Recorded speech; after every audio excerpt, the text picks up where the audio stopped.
시청자 여러분 안녕하십니까. 9월 9일 고영신의 시사정담 시작하겠습니다. 시청자 여러분, 추미애 법무장관이 아들 서씨 사건과 관련해서 여러 가지 의혹들이 잇따라 제기되면서 전국 운영에 부담을 느낀 여권 핵심부로부터도 소외를 당하고 있는 분위기가 감지되고 있습니다. 사면초가의 신세, 추미애 이제 스스로 결자 해지하는 길밖에 없는 것 아닌가 하는 생각이 드는데요. 이 문제 이종근 전 데일리안 편집국장님과 함께 분석해 보도록 하겠습니다. 이 국장님. 네, 안녕하십니까. 예. 얼핏 보면은 네. 지금 추미애가 우리 흔한 말로 사면초가, 네. 좀 더 심하게 이야기하면 낙마가 초입기에 들어간 분위기 아닌가 하는 그런 느낌까지 저는 가져요. 네. 근데 지금 추미애 아들 서 씨의 그런 휴가 미복귀 의혹뿐만 아니라 네. 여러 가지 지금 관련된 의혹들이 네. 지속적으로 터져 나오고 있고, 오늘 아침에는 뭐 자동차 구입도 장애인 이런 네네. 그 차량으로 구입했다, 이런 네네. 얘기까지 지금 터져 나오고 있지 않습니까? 네, 그렇습니다. 조금 정리를 해드리면, 네. 처음에 이제 그 휴가 미복귀 문제, 네. 이건 사실, 이미 오래전에 청문회 때 얘기 나온 겁니다. 청문회 때 얘기가 나왔는데, 실제로 사병이 이제 증언을 하고, 신현식 의원이, 그 대위, 그 지원단의 대위하고의 녹취록이 나오면서부터 굉장히 이제 증폭되기 시작했고요.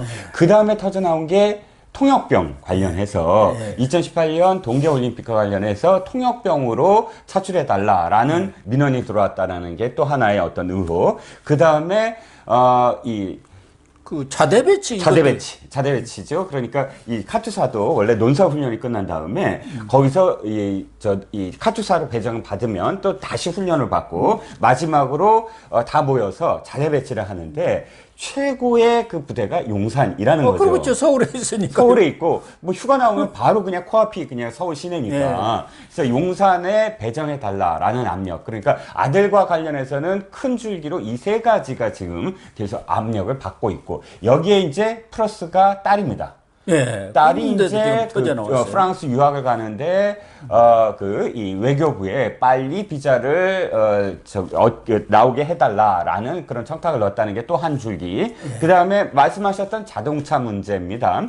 이 문제 역시 사실은, 청문회 때 나온 얘기입니다. 그러니까, 부친, 그러니까 서성원 변호사죠. 예, 서성원 변호사가 지방에서 이제 변호사업을 하고 있는데,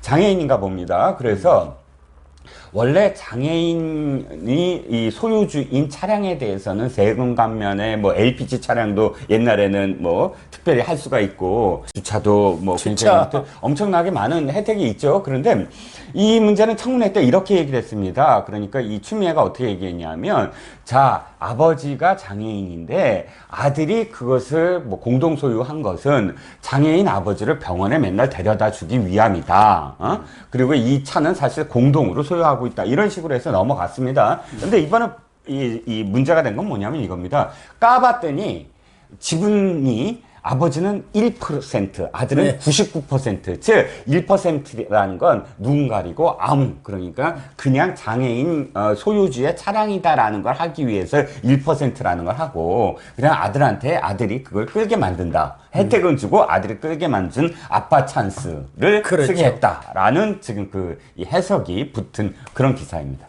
이게 엄마 찬스, 아빠 찬스를 다 활용했네. 네. 저는 이 자동차도 가족이 그렇게 무슨 공동 구입해갖고 지분을 나눈다는 건 난 오늘 처음 들어봤네요. 저도. 그런 일이 자주 있습니까? 아니요, 저도 사실은 자동차 지분을 온 가족이 함께 나눈다 뭐 이런 거 잘 몰랐습니다. 예. 근데 오늘 지금 조간에 크게 나온 것 중에 하나야, 통역병 이제 선발 문제. 네. 이 부분은 그동안 대표실 보좌관들하고 이제 국방부에 파견된 민주당 정책보좌관, 또 하나는 국회 파견 나와 있는 국방부.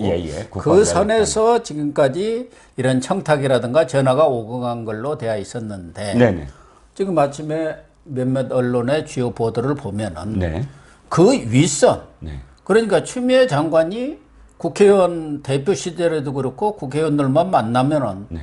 뭐 자기 아들 얘기하고 이런저런 어려움이 있다는 거 이렇게 늘 얘기를 많이 네, 했던 여기저기 모양이에요. 얘기를 많이 했던 모양입니다. 그런 얘기를 당 대표가 하고 있으면 또 국방위원이라든가 당의 고위 당직자들인가 이런 사람들도 관심을 갖지 않을 수 없고 또 당 대표한테 뭔가 좀 하나 한 건 올려야겠다 그런 생각도 있었던 모양이에요. 그래서 지금 누가 딱히 이렇게 전화를 했다, 뭐 국방위원 중에 네. 그런 것은 없지만 그러한 정황들이 네. 지금 많이 포착되고 있다. 네.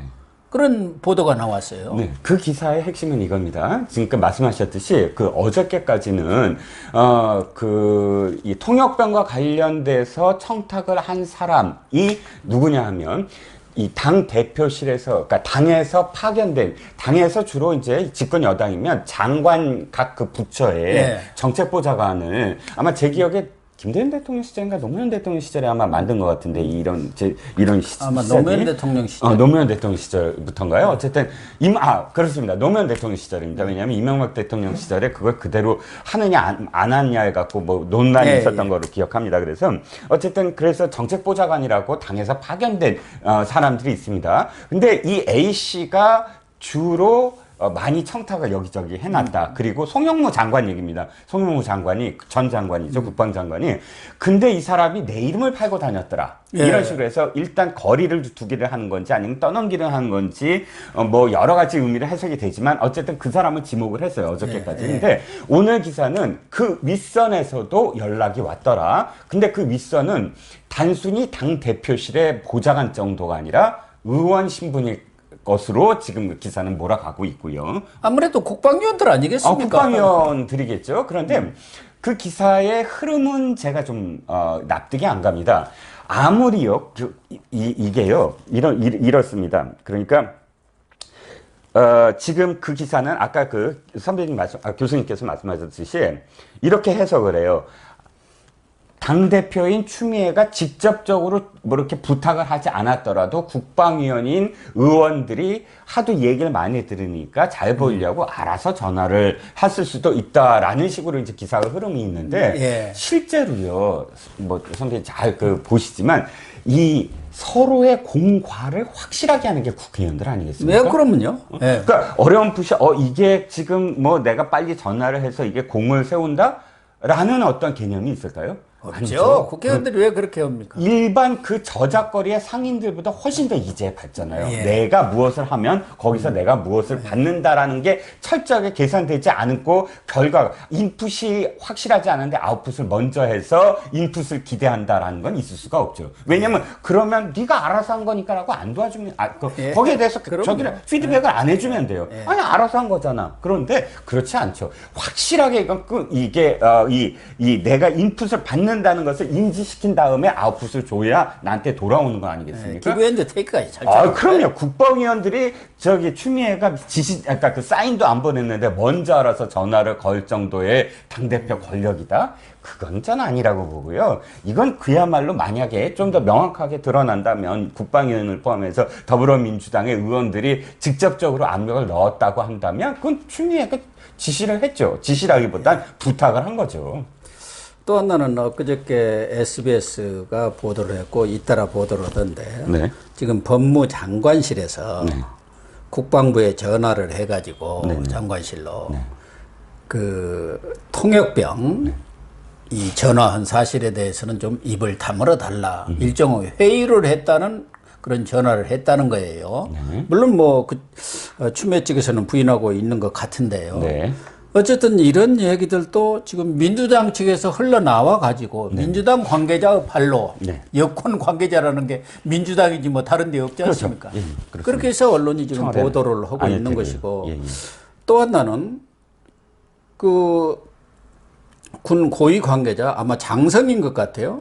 그러니까 송영무 장관이 있을 때 그 장관실에 있었던 사람이 이제 별을 단 것 같아. 네. 그때 그 정책 보좌관하고 그 실무를 일하고 있는 중령하고 고성을 지르면서 싸웠다는 거 아닙니까?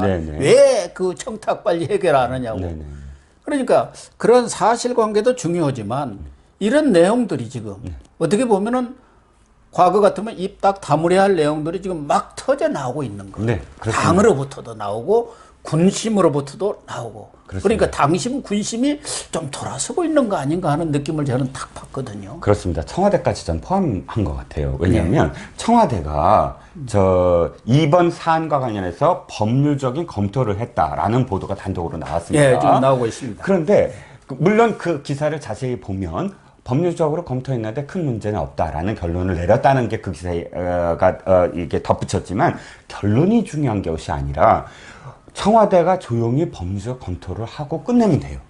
기사가 나왔다는 거예요. 쓱 흘린 겁니다. 그렇죠. 우리 감각으로 볼 때, 그렇죠. 오랜 언론 생활으로 볼 때는 청와대에서 우리가 지금 검토하고 있습니다. 그 메시지가 추미애한테 들어가라는 얘기거든요. 그렇죠, 선배님. 아니, 저도 딱 그렇게 느꼈습니다. 왜냐하면, 자, 민정실에서 당연히 했겠죠. 근데 민정실에서 법률적 검토라는 건 다른 뜻이 아니라 이 사람을 살릴까 말까라는 근거를 마련해 주는 거예요. 예. 대통령한테. 그게 민정실의 역할이잖아요. 법률적 검토라는 것은 사실 이렇게도 볼 수 있고 저렇게도 볼 수 그렇습니다. 있거든요. 그래서 상황에 따라서 여론 추이에 따라서는 대통령한테 이런 보고 그렇죠. 이렇게 올릴 수 있는 근거를 마련하는 거죠. 그렇죠. 그러니까 여론과 포함해서 법률적인 모든 것들을 다 해서 종합적인 판단을 한다는 것인데 종합적인 판단을 한다는 그 자체가 지금 문제가 있다는 걸 전제하는 거죠. 그렇죠. 그럼 일단 이게 기사를 흘렸을 때 첫 번째 추미애는 문제가 있다. 청와대에서 지금 그렇게 바라보고 있다. 근데 지금 민정에서 어쨌든 법률적이건 여론이건 이 전체적인 어떤 판단을 했다. 3. 아무 일도 없는 것으로 현재까지는 판단한다. 예. 라는 메시지를 언론을 통해서 지금 국민들과 그 다음에 한 당사자인 추미애한테 했다라는 건 그렇죠. 청와대가 지금 이 사안을 어떻게 바라보고 있다라는 시각을 지금 보여준 것이고요. 또 한 가지는 아까 교수님께서 말씀하셨지만 시청자분들께 제가 그 가짜 뉴스, 진짜 뉴스 뭐 여러 가지 어떤 팁 중에 하나가 그때도 말씀을 드렸지만 하나가 이겁니다. 소스를 확인해라. 기사의 소스를 확인해라. 누구에 따르면이냐. 예요. 그럼 누구에 따르면을 이번에 보시면 거의 다 여권 관계자 발입니다. 야당에서 이걸 뭐 어떤 정보가 있어서 그렇죠. 하겠습니까? 근데 여권 관계자 발은 거의 다 민주당 내부라고 할 수가 있겠고요. 사안들 보면 민주당 내부이지 않을 수가 없어요. SBS 하나 예를 들어 드릴게요. 법무부 장관실에서 국방부 장관실로 이렇게 갔다라는 것을 청탁을 했다. 그 다음에 그것을 또 회유를 했다. 회유를 하는 것까지도 지금 공개를 SBS에 하고 있지 않습니까? 네. 그건 끝까지 이걸 폭로를 하겠다라는 의지가 담긴 민주당 내의 정보원이다라고 할 수밖에 없는 거죠. 그러니까 그렇죠. 이런 모든 사안들이 말씀하셨듯이 군에서도 그렇고 민주당도 그렇고 청와대도 그렇고 추미애가 지금 궁지에 몰리게 만든 모든 정보, 뉴스의 소스다. 그러니까 이렇게 다 흘리고 있다. 이유는 뭘까라는 게 이제 핵심이죠. 그러니까 말씀하신 대로 청와대에서 법률적 검토를 했다는 것은 말만 법률적 검토이지 거기에는 인적 검토도 다 포함이 되는 겁니다. 말을 안 했을 뿐이죠. 네, 그렇죠. 예. 만약 그 경우 어떤 사람으로 대타를 마련할까 이런 것까지도 검토 중에 있다는 것을 그렇죠. 은연중에 흘리는 건데 종합적인 검토를 하고 있다라는 거죠. 그러니까 엄중 이낙연인데 엄중 청와대가 지금 된 거예요. 엄중하게 네. 보고 있다. 네네. 또 하나는 지금 추미애 그 변호인단이 있는 모양이에요. 네, 현근택 변호사도 우리 거기 뭐 패널로 가끔 나오고. 만났던 그 현근택 네네. 씨가 거기 뭐 변호인단으로 있고 이 사람은 또 민주당의 무슨 법률 무슨 위원회 네네. 부위원장도 맡고 있잖아요. 그렇죠. 이번에 공천을 안 받았어요. 그러니까 뭐 못 받은 건데 안 받으면서 안 나와서 현재는 지금 변호사하고 법률 뭐 자문위원인가 뭐 그런 정도의 일을 하고 있는 걸로 알고 있어요. 근데 이 문제와 관련해서 지금 법무부 뭐 장관실하고 네. 그 변호인단이 김미련이 조율을 하고 있다는데 그 말이 됩니까? 그렇죠. 변호인단은 그 검찰의 수사에 대해서 방어를 하는 입장인 거고 그렇죠. 예. 그런데 그 검찰을 총괄적으로 감독하고 지휘하는 데가 법무부인데 자기들끼리 이렇게 하는 게 말도 안 되는 것 같고 또 하나는 네네. 이 변호인단이 내놓는 그런 해명들이 오히려 해명이 아니라 논란을 더 부채질하고 있어요. 그 대표적인 것이 휴가와 관련한 규정 아닙니까? 네. 육군 규정을 적용해야 하느냐, 미8군, 주한 미8군 규정을 적용해. 이건 명백한데도 잘못 내놔가지고 지금 오히려 추미애를 궁지에 빠뜨리고 있지 않습니까? 네, 그렇습니다. 원래 이 사건이 이제 불거지기 시작한 다음부터 그 방송에서의 민주당 측 또 그 패널들이 주장하는 게 카투사는 다르다. 였어요. 네. 아, 육군인이 아니지 않느냐. 카투사, 그래서 사실 카투사가 선호되는 거고, 카투사는 뭐 토요일, 일요일도 맨날 나간다. 뭐 별의별 얘기를 다 했습니다. 근데 이제 급기야 그게 말씀하셨듯이 그 서일병 측 변호인들이 아니 그 병가 규정도 사실은 그 병가 규정을 포함해서 기록을 몇 년까지 남겨야 되느냐. 우리나라 육군 복무 규정에는 5년인데 그러니까 미 육군 주한 미 육군 복무 규정에는 1년이다. 1년 내로 다 폐기한 거다라고 얘기하자마자 저는 여기서 이 대목도 참 눈여겨봐야 되는 대목이 국방부에서 곧바로 아니다, 이건 육군 규정이다. 네. 라고 얘기했습니다. 근데 이게 왜 제가 눈여겨봐야 되냐면, 그거를 또 아사무사하게 할 수도 있고, 여러 가지 어떤, 표현상의 여러 가지 상황들이 있잖아요. 시간상으로도 아이의 단박에, 그 다음에 표현상으로도 아주 선을 확 그어버렸어요. 이건 육군 규정이다라고. 그러니까 이런 지하에 그냥 그러니까 이 변호인 측 주장을 탄핵시켜버린 건데, 이런 식으로 국방부는 지금 이 전환점이 있더라고요. 제가 보니까 쭉 보면서. 사실 신원식 그 장군이,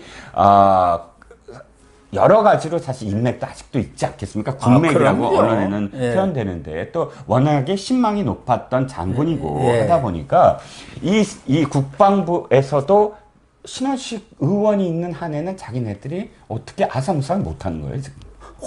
흔히 알고 있는데 네. 어떻게 거짓말을 하겠습니까? 그러면서 아주 그냥 이런 지하에 하는 걸 보면 국방부가 이제 선을 어느 정도 그은 게 아니냐. 자체 조사도 이미 끝났다고 하면서 되게 이제 뭐 그 기자들한테도 그렇고 주저 하는 어떤 표정이다가 지금은 굉장히 이렇게 단언하는 그러니까 이런 점에 있어서는 선을 긋는 표정이 좀 달라졌다. 국방부 출입 기자들의 어떤 전언입니다. 네.